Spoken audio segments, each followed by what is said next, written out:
Hi everybody, and welcome to the Festival of Future Cities, curated by Bristol Ideas. My name is Sian Norris. I'm the Chief Social Affairs Reporter at Byline Times and the finder of the Bristol Women's Literature Festival. And today we're here to discuss what can we learn from recent fiction about the future of cities.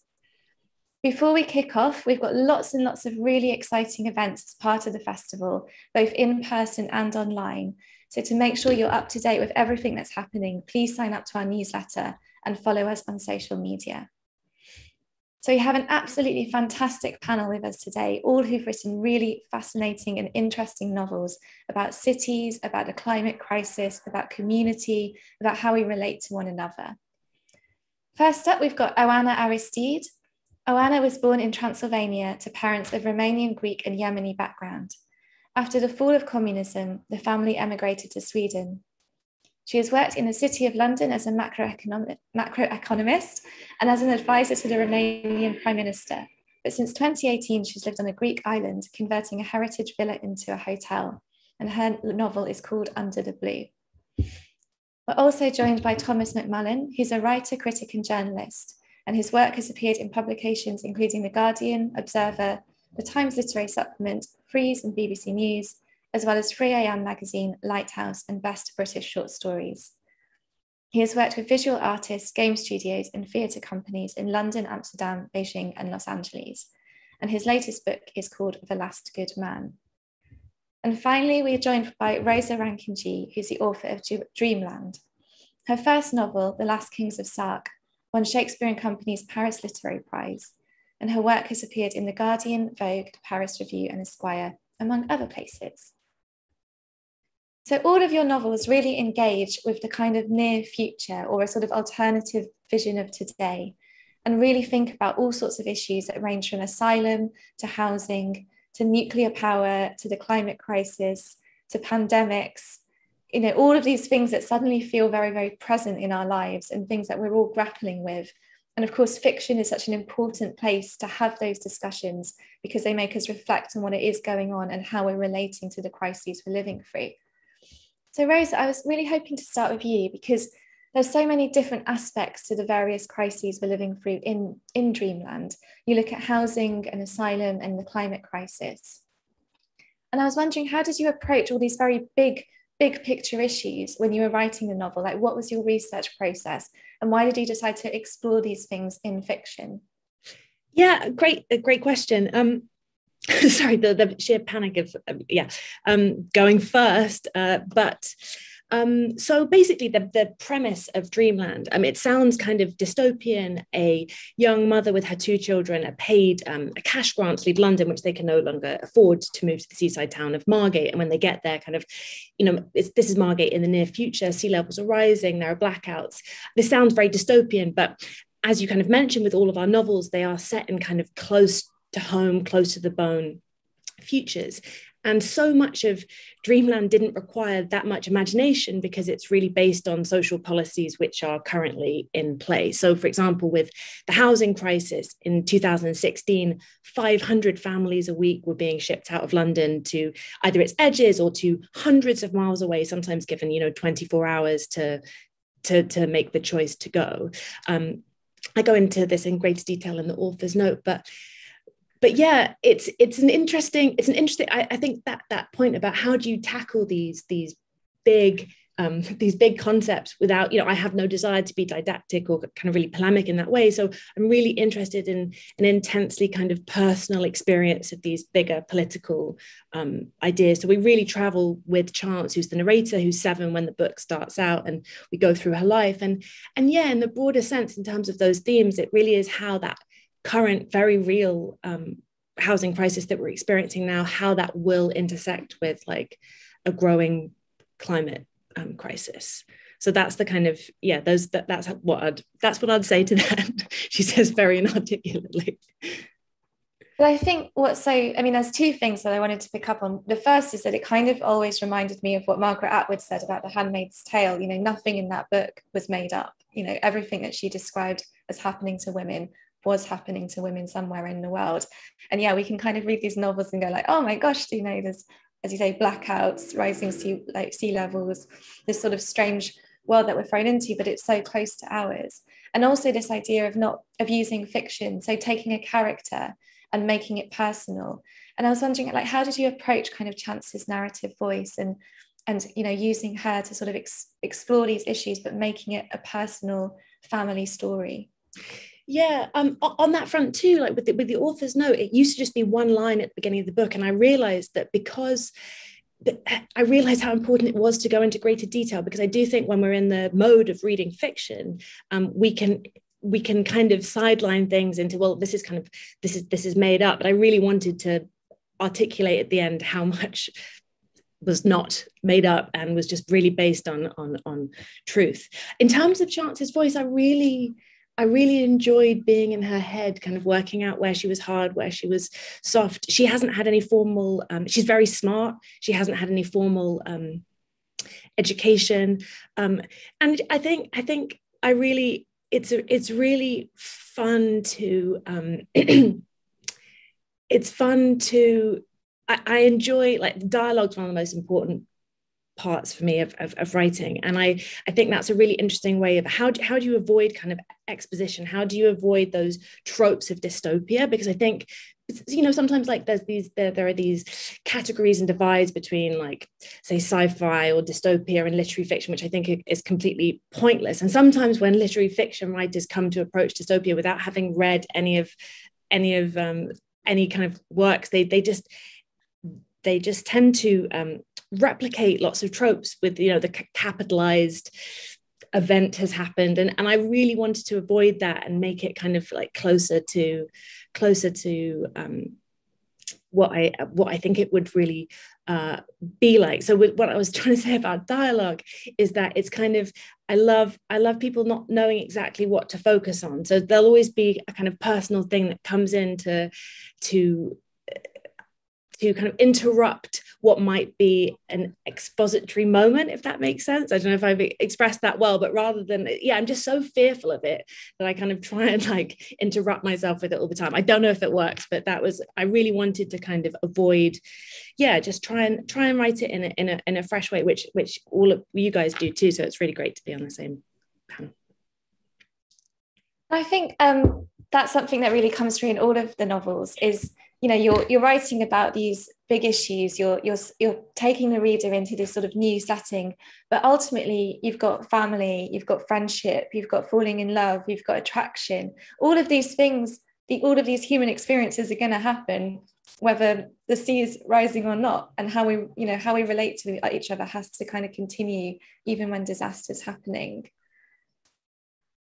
Now, Thomas, I wanted to ask you, because actually what Rosa was saying about language sort of segues very nicely into your novel, which obviously has this huge sort of focus on words. And I was wondering if you could just give a short sort of spoiler-free précis of this idea of the writing on the wall, the words, and then also how you decided to explore the power that words can have in communities and the sort of dangerous power that words can have in these sort of strange dystopic spaces.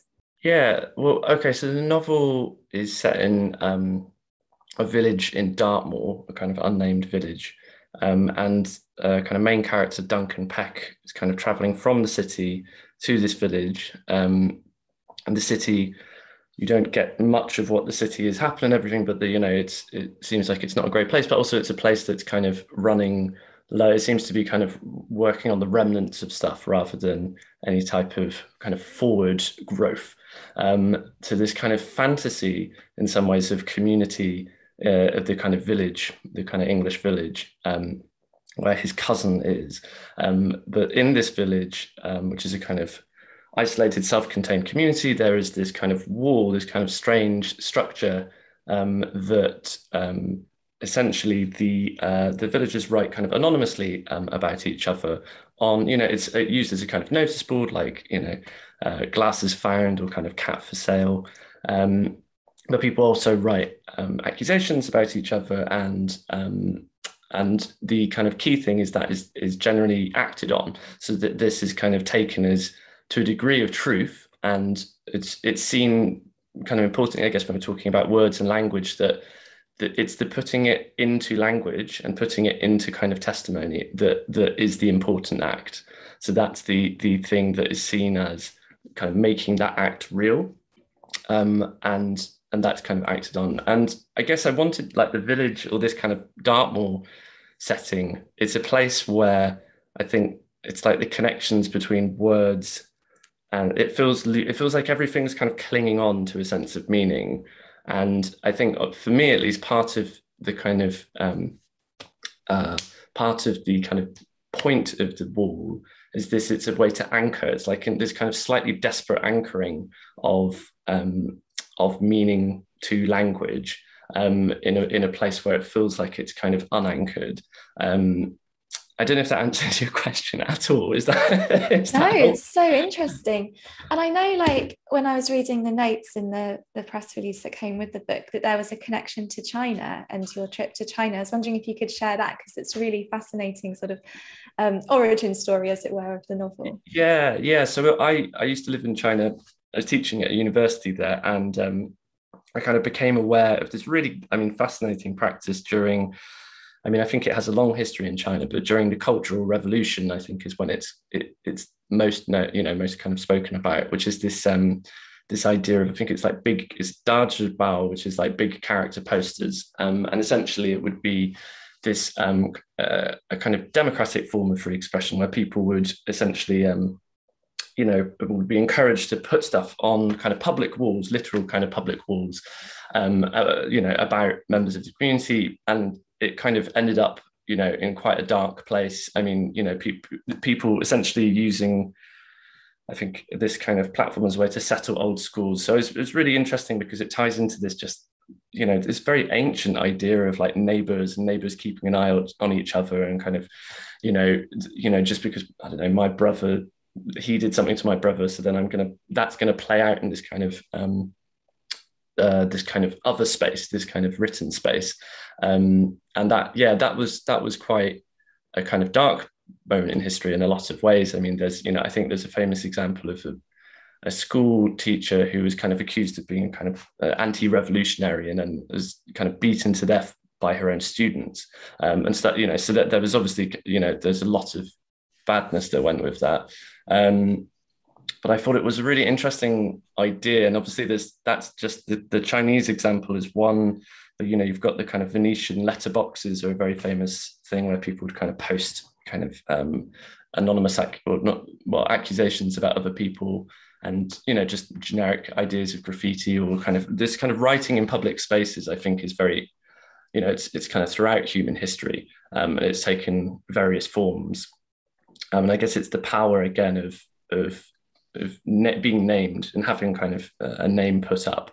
So yeah, that was the connection there. So that was the kind of initial inspiration, but it wasn't, I didn't want to kind of tell the story of that. It was just something I liked the idea of, and then kind of brought it into this own story. And I think it's really interesting because when I was reading the novel and the stuff about naming, putting the words up, and these kind of, once it's written down, the accusation is there and it's sort of not gainsayable almost. And my thought immediately went to the internet and, Twitter and social media, and, these sort of the ease in which we can take someone's words and accuse them of meaning something that perhaps they didn't mean, and or find an old tweet and go like, look, this proves you believe X, Y, and Z. But actually it does have this much longer history. This is our behavior on the internet taps into something that's been going on, as you say, since the Venetian kind of Renaissance era and the Chinese Cultural Revolution. But were you kind of thinking about social media and the internet and how we use language now when you were writing?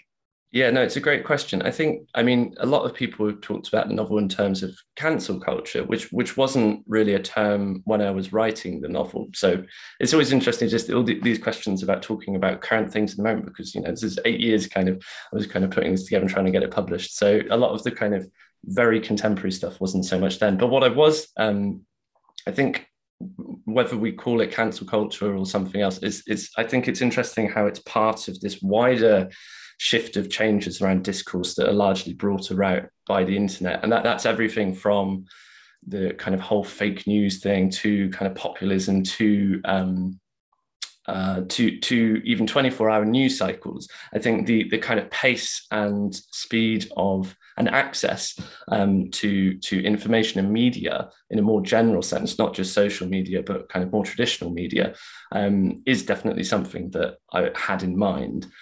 So it's this thing I find where, it's obviously a very ancient impulse and there's lots of historical precedents about kind of writing in public spaces. But then there is this sense of it being supercharged at the moment, I think primarily just through pace, just the pace in which information can get put out, whether that's by a newspaper or an individual on Twitter. I think that does something very interesting to how we think about, how we keep our attention up in terms of what is being broadcast. And fake news being such a salient example of that, because, it's almost like once it's said on the internet, well, it might be fake, but it's been published, it's online, it must be true. It's on the internet, it must be true. And the accusations that are posted on the wall that suddenly must be true because someone has spoken them. Yeah, well, the idea of just what where truth lies in all of this, I guess it gets spoken a lot about this kind of post-truth era, which is, I don't totally agree with, but yeah, this idea of truth and where the truth in an event lies is a question that I thought was interesting. And that's definitely explored in one of the key moments of the novel, which I won't spoil for viewers. But speaking of time and the time it takes to write a novel and publication, and then how events catch up, I mean, Oana, your book is the prime example of that, starting to write a novel about a pandemic in 2017, and it's then published in the middle of a pandemic in 2021. So, I mean, when you first started writing, pre-coronavirus, pre the world that we're living in now, what kind of drew you to this pandemic narrative, and how did you approach the storytelling? The starting point for me for the novel was this atmosphere of sort of end of the world, but where we were complicit in it, where we had, mismanagement of the environment. We had somehow caused it, and the regrets and the thoughts of the characters about this thing. So a pandemic was a very likely thing to happen anyway, and it was likely to start where it started. The thing that is different in my novel is that it's a much worse disease than, thankfully, than the real one. But yes, for me, this was the backdrop to discuss other things. I didn't necessarily want to write a novel about a pandemic. And obviously there's so much with, as you say, it's the kickstarter of other conversations, and you cover things around the climate crisis and the way we think about energy, in particular nuclear energy. And I mean, what was your sort of research process in unpicking these issues around climate, disaster and nuclear? The nuclear aspect is controversial because it's in the short run, it probably helps us. It reduces dependence on less environmentally friendly energy sources. So I think, first of all, I'm not a scientist, so I don't have the answer to this. But if we were to shut down nuclear reactors now, it would probably have a negative impact. And then how we manage nuclear reactors down the line, that's something we still have time to fix, whereas the current climate crisis is urgent and we need to find solutions for that now. You asking about similarities between the writing the novel and what actually happened. The thing that I didn't expect and that I was surprised when it happened is that in my novel, we as humanity, we managed the crisis very badly. And when I was writing it, I was thinking that, we would probably handle it a lot better. We would cooperate better. We wouldn't be taken so unawares. There's, there've been sort of dry runs for pandemics. There are protocols in place. And actually the real pandemic, our response was terrible. We had many chances to stop it before it became a global pandemic, and we didn't. And then, just the ways in which decision makers mostly didn't didn't face the truth, didn't realize that they would need to make difficult choices now, that they can postpone the difficult choices, that trying, hoping that it will go away will just make it worse. All of this, I thought this was not realistic in my novel, but it turned out to be really, really the way things happened. But I guess the flip side is, and this is something that you really explore in the novel, is, while the sort of decision making around the pandemic is very up for criticism, people coming together and supporting one another it was almost like all the zombie movies you've ever watched are wrong. Like, people aren't going to just take out machetes and going, and in your novel you have this group of 3 people who are very different, don't have a lot in common, don't seem to always like each other, but band together. And I mean, can you talk a bit, I guess, about that spirit of cooperation that you explore in the face of crisis, even though it's a strained cooperation at times? I think some people are naturally inclined to cooperating, and others will discover it when it's needed. Communities that exist in places with extreme environments, they are often more close knitted, and they're better at cooperating. I know my sister, she's been living for the last 4 years in the Arctic, in the north of Sweden, and she has noticed the difference between the south of Sweden, which is temperate climate, and the north of Sweden, how people will pay attention to whether someone is in trouble, and they're just much more attentive to the needs of others, because there's this awareness that you might always end up in the same place and need the help of others. I guess it also any extreme situation brings out emotions, and we react to that. Community, Rosa, is such an important part of Dreamland. You've got, particularly the community of the kids, and who then grow up to be young people, I guess is the term is that we would use. And how did you think about the way that the characters relate to each other and band together and create these communities of resilience and survival in such distressing and often very, dangerous circumstances? Yeah, I talked about the tropes of dystopia before, and when I first started, I started writing this book 8 years ago, so it was that kind of like outpacing. People have said, did you start this at the beginning of the pandemic? And it's like, I wish I had just written this in nearly a day. If only it was that quick writing a novel. We're all, Thomas, what you were saying about cancel culture, we're all trying to how do we incorporate stuff that's happening into real life, into a long process of writing a novel. But when I started out, I knew I wanted to write about the future, because I really wanted to avoid writing another kind of semi-autobiographical thing, and the future by its nature hadn't happened. And so I started with this kind of further flung dystopia. And when I talked about my opposition to those tropes, it's because I did all of them. I was like, it's the future, so people speak less, and the landscape is barren, and the language is barren like the landscape. It just didn't feel real. And actually, as I brought it closer together, as I brought it closer to reality and to home, it came to life. And I think what you talk about with the community there, and the way people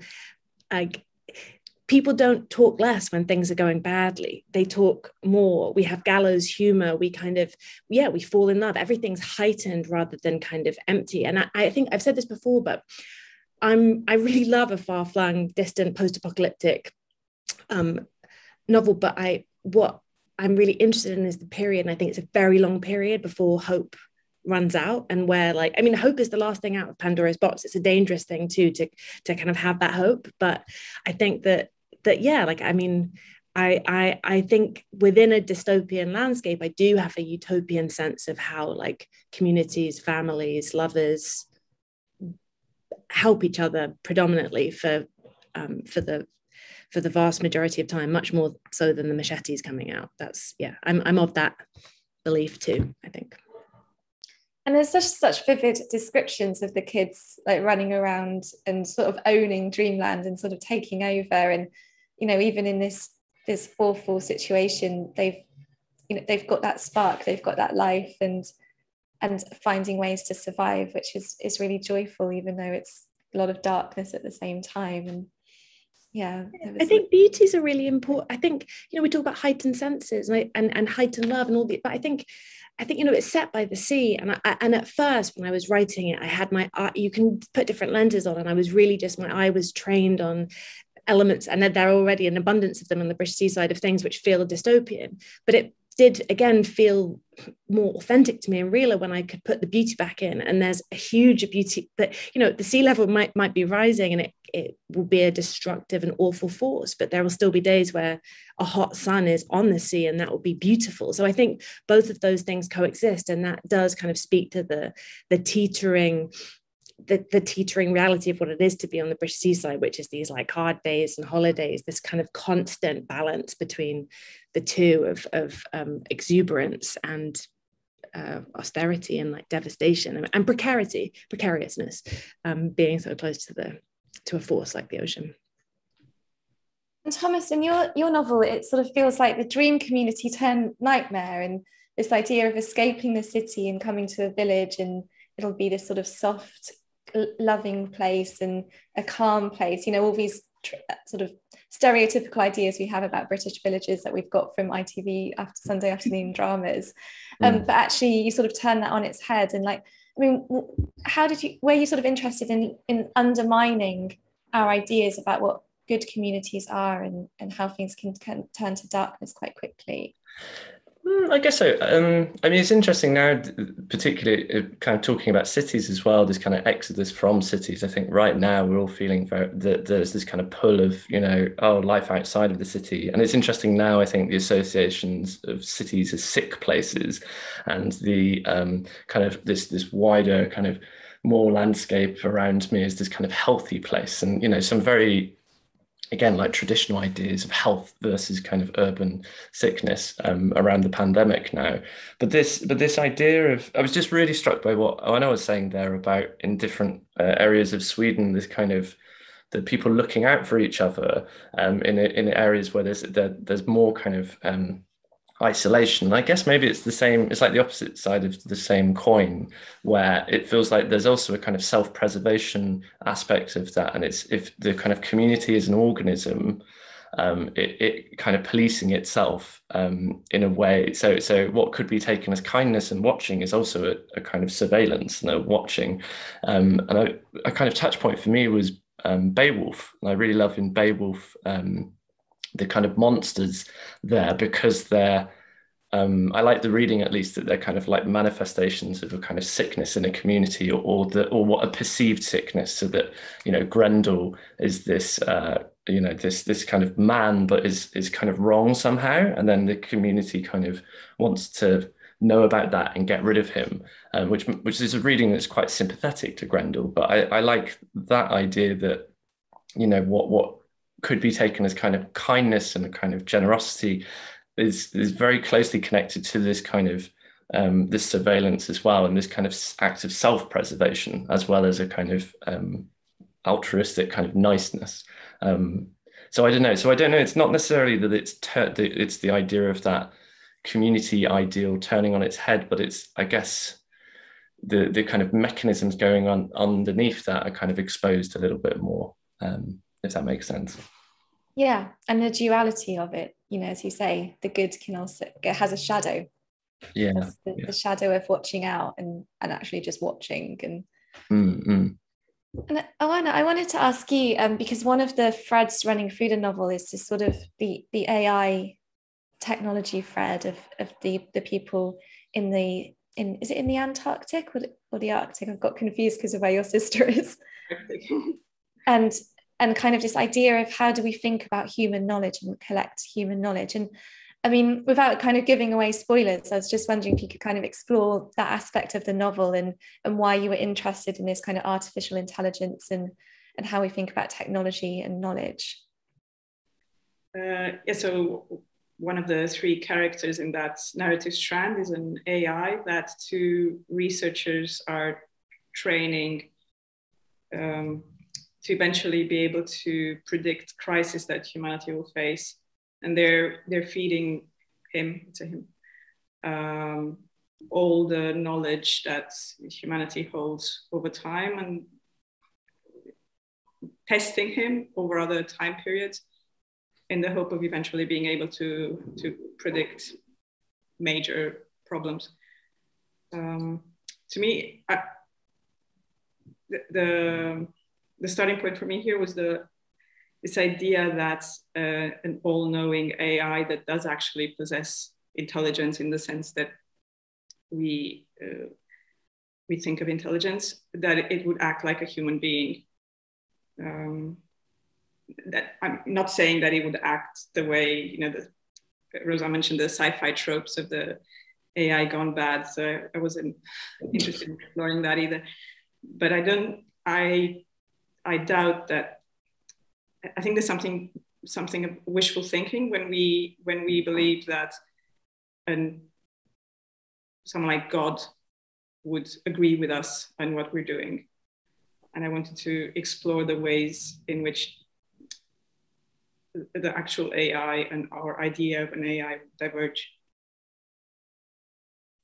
And not just that he doesn't behave how we want him to behave, but when he predicts the crisis, they view it like, oh no, but that's not what we think is going to happen. So it's like, why are you asking if you don't want to accept? And that kind of, I guess, links into, some of the failures of leadership that you mentioned earlier. But yeah, we want them to behave in certain ways, and we don't like it when they don't. And you want him to tell us the things we want to hear. So obviously we're talking about cities. This is the Festival of Future Cities. And Thomas, you touched on this, and a lot of the novels are looking at almost escaping the city and running from the city. And I was just wondering, as writers, like how interested you are in these ideas about place and places on the edge and moving between spaces, and how you explore that in your writing. I don't know who wants to go first on that quite sort of overarching question. Well, I'll just speak about it really briefly. I think one of the things, so yeah, Margate's a town rather than a city, so it's kind of in that liminal space between kind of, a rural setting or the big metropolis. But I think all of the scenarios that we've chosen, whether it's kind of road trip or village or town, or even if it was a capital city, they're all emblematic of something or microcosmic of things that we're talking about. But I think that regardless, that what's happening in those capital cities has like a knock-on effect more broadly. So I talked about the housing crisis in London determining whether people are kind of leaving, and what Dreamland also explores is the idea of like a federalized state within the UK. So basically all areas their kind of social services will come from the tax that's paid in that region rather than kind of a shared pot. And so that I was really interested in, how the kind of, how London as its own kind of autonomous region would then have a knock-on, that the knock-on effects of the city in the rest of the country, particularly in the kind of marginalized places. And Margate's, it's only an hour and a half on the train, but it's still that kind of that sense of being flung to the edge. So that was my one little thing I wanted to say about that. Absolutely. And Thomas, in terms of your novel, I mean, how you sort of mentioned that we know that something has happened in the city. We know that something is going on, and this escape into the country. I mean, how do you think kind of people relate to cities in the countryside differently and see the countryside as a place of escape? Yeah, well, I guess for my character at least, and this is something I've always been really interested in cities, is this idea of like the incomprehensible and the comprehensible. So cities have this the struggle in some ways of the individual to kind of comprehend the whole. So you have these heroes like your Sherlock Holmes, or the kind of detective is this kind of force of comprehension, takes this kind of massive, all this kind of vast network of stuff, and then kind of makes sense of it. And I've always liked that idea, and I think for my character, this idea of also going outside of the city is this fantasy in some ways of comprehension, that like, oh, there's a kind of smaller kind of thing of kind of being able to comprehend something, whereas the city is this kind of slightly incomprehensible place. But I don't think that's what he finds necessarily, but I think that's I always enjoy that kind of dynamic in terms of the city and then being able to make sense of things. But that's a kind of, again, something that's been around, and particularly around like Victorian literature, or kind of that idea of the city as this incomprehensible force.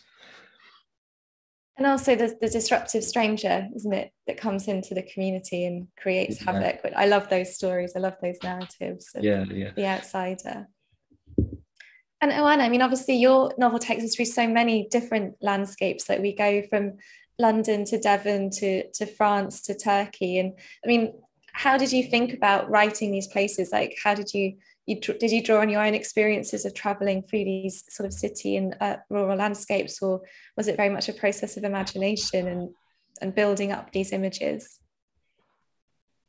Yeah, so my characters spend quite a lot of time avoiding cities. I think what I think is pervasive through the book is a nostalgia for the city and for what people can achieve collectively, and sort of realization that if you're only a handful of people, there's lots of things that you will never have again and never experience again. So I think that's more present in the book than actual cities. Yeah, no, I haven't done this road trip. Which it should be a good one to do, but that's such an interesting aspect of, yeah, the nostalgia of city and what we lose and what we would save. And that reminds me a bit of Station 11 in Emily St. John Mandel's book, where there's a character who says, if I had the internet, I'd just be on the internet all the time, because this idea of having access to knowledge or books and those things being lost, and that sense of nostalgia and wanting to go back. I think it's really interesting what Thomas was saying too about the idea of during the pandemic, we've seen the cities as a kind of sick place. And we've had these kind of, I mean, people who've been able to afford to have decamped to the countryside. And I think there've been a slew of pieces about like the end of the cities, of which I've kind of written a couple too. And on one of them, I just really wanted to end it with the fact that it's also so, in terms of sickness, it's so counterintuitive to what we need to do for the climate crisis too. It's much better to have dense urban areas and to have rural areas as free of human meddling as possible. So that's one of those kind of like, it just doesn't help, like it's a kind of brief psychological feeling of freedom that we have to leave, but it contributes to that sickness. So it's kind of an interesting one, I think. Absolutely. And I feel there's a lot of very negative stereotypes around cities and people who live in cities and demographics that live in cities that feed into that. This is the clean space and this is the dirty space. And yeah, there's a lot to think about in those framings, particularly as you say, what is actually going to be helpful in the future. I mean, I want to live in a city during a pandemic because it means I've got better healthcare. Like that's, these are, why when we think about rural as being healthy, but we've withdrawn so many services through cuts and through changes to policy, that means they're actually quite unhealthy or unsafe spaces. So I've got two more questions. One is a sort of big wrap-up question and the other is quite a frivolous question. So I'll do the wrap-up question first. But, all of your novels engage with, as I said at the beginning, the climate crisis, energy, pandemics, sickness, community, asylum, all of these big issues. And I think, more and more fiction writers are doing this. They're taking on the big issues, and they have done forever. Writers writing about war, or writers, Johnson writing about the plague. Like these are always issues that fiction authors have to grapple with. But I mean, what responsibility or what role do you think fiction writers have in helping us understand the big issues that we face today? And do they have a role or responsibility at all? Like, and how do you see your novels and your fiction playing into these debates and these questions? I'm gonna go first. You're brave, Rosa. Oh no, I thought you were going to jump in. No, I'm not. You go first, Thomas. I was going to say, I don't know about responsibility, but at least in terms of the form, because you could talk about this for all artists in some ways, but the novel, I always like a site of kind of interiority to some degree. So exploring in some ways the effect of, because you're always writing about your present in some way, aren't you? So I think it's the effect of the present on the individual, and whether that's their kind of psychology or whether that's another form of interiority. But I guess that feels like it's how these big things kind of affect the individual on some level, and exactly how you express that is like there's many different ways. Like in some ways in my book, it's a kind of, the wall and all of that is a kind of manifestation of some interior psychological process, but it is that kind of interior psychological process of the present that we're living in that feels like the subject that inevitably, I guess, a lot of writers will deal with. I think it all goes wrong when we start saying that writers have a responsibility to write about anything or in a certain way. At the same time, it is probably easier for us to make a case than, let's say, for a journalist or for a scientist, simply because we have this shortcut to people's emotions, and we can just present a case from not just with arguments, but to make them feel as though they are in that position. So it's these two things, and yeah. No, I totally agree. I think, yeah, saying anyone has a responsibility when you're working in the imagination and fiction and telling stories. But yeah, that idea of how reading novels creates a space for empathy and putting yourself in those shoes and imagining consequences rather than sort of reading a bunch of data or. Yeah, I think it's that. And I think we all like the responsibility thing. We're all like, no. But I think there's two things I'd like to say is that, you know, that there's some of these novels can be grouped together as kind of cli-fi things like this. Every contemporary novel is set against the climate crisis now. It doesn't like it. There shouldn't be that delineation. It's just if you're writing about now, like it just is, whether it's present in a novel or not, it is there. And I think it's exactly what I was saying that. You know, Dreamland does touch upon these big things. There's an author's note at the end with facts, and I think the facts speak for themselves. But I wanted to write like a big story with plot and love and family dynamics and all of those things. So it is, yeah, I think you try and tell a good story, and you hope that people kind of, you know, take their own lesson. I don't even want to use the word lessons, but like, yeah, maybe stuff comes from it. But I don't think. I'm oh my God, I really can't speak today, but I'm just gonna go with it. Yeah, I think it would be hard not to write about these things. They pervade our like contemporary existence, you know. So it's just you write and they're there. I think. I don't know if that's for me anyway. Absolutely, and you can definitely speak. You have incredibly articulate answers, and yeah, I think. You know, we're as writers, we're writing about what is happening. And as you say, we can't escape the context that we're now living in, and creating space for people to explore these issues and think about them in new ways and also reach new readers. I mean, there's that famous thing with the Elena Ferrante novels where people complained about the covers because they're sort of quite I don't know, romantic fiction covers, and she's like, but then people will pick these up and read them, and maybe they've never read a novel that touches on issues of domestic abuse before or asks questions about gender in this way. And so you're finding different ways to bring these subjects to people and so that they can engage and imagine and explore them. So this is my final, as I say, my quite frivolous question, but as we are talking about novels and cities, I was just wondering if you had a favorite novel about a city. Oh, it's like putting you on the spot. We've all got that. I don't know. I definitely have that thing where I'm like, I've never read any book before in my life. I can't remember any. Yeah. I do this all the time. Not my bookshelf to be like, I've never read any of these. Someone else go first, please. Let me think. I went first last time. Oh no, go on. No. Yeah. The first thing that came to mind was Netherlands. The Neil Gaiman one. New York Cricket's 9/11 thing. Oh yes, yeah. That was very good. But that is also the only thing that came to my mind. Oh my, why have I never read a book before in my life? This is like pure, I've got like hot flashes just running down the back of my neck. It was a very cruel question, so we don't have to have an answer. I thought it would be like, you know, like something more frivolous. That wasn't a frivolous question. It involves Thomas, what are you gonna say? I just the one that came to mind, at least. I don't know if it's my favorite, but I quite like there's this very weird novel called The Boxman by a Japanese writer called Kobo Abe, which is really strange, and it follows the perspective. It's in Tokyo, and it's set in who knows when. And like, but there's these people that live in cardboard boxes that are kind of like a kind of shell around them, and he's got like a little desk in there, and he kind of walks around, and he's got a little window that he can kind of walk around. It's a very weird novel, but I think it does say quite a lot about the city and this kind of like, you know, alienation in the city. So I quite like that. Particularly in Japan, where there are these kind of big questions about alienation and isolation in city living and rates of anxiety and stuff. Oh, I'll check that one out.